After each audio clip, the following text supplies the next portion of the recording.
మొక్కలు ఎదిగే సమయంలో మనం వాటికి ఎరువులు అందించినట్లే చిన్నారులు ఎదిగే క్రమంలో తప్పనిసరిగా పోషకాహారాన్ని అందించాలి. అప్పుడే వారి ఎదుగుదలకు కావలసిన మినరల్స్, విటమిన్స్ అందుతాయి. ముఖ్యంగా చిన్నారులు హెల్తీగా ఉండాలంటే ఖచ్చితంగా ఆరోగ్యకరమైన ఆహారం అందించాలి. పిల్లల ఎత్తు పెరుగుదలకు క్యారెట్, బీన్స్, బెండకాయ, బచ్చలి కూర, బఠానీలు, అరటి, సోయాబీన్, పాలు ఇవ్వాలి. అటు తల్లిదండ్రులు తమ పిల్లల ఆహార విషయంలో చాలా జాగ్రత్తగా ఉండాలి.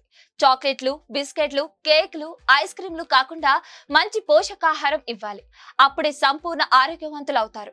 ఆహారంతో పాటు తేలికపాటి వ్యాయామాలు కూడా చేయాలి. వ్యాయామాల వల్ల వెన్ను, భుజాల కండరాలు దృఢంగా మారుతాయని నిపుణులు సూచిస్తున్నారు. పిల్లలకు స్కిప్పింగ్ మంచి ఎక్సర్సైజ్.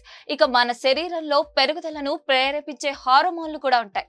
పిల్లలు నిద్రించినప్పుడే అవి విడుదలవుతాయి. అందుకే పిల్లలు ఎంత నిద్రపోతే అంత పెరుగుతారు. మరిన్ని వీడియోస్ కోసం ఛానల్ ని సబ్స్క్రైబ్ చేయండి. లేటెస్ట్ అప్డేట్స్ కోసం వాట్సాప్ ఛానల్ ని ఫాలో చేయండి. అండ్ లింక్ డిస్క్రిప్షన్ లో ఉంది.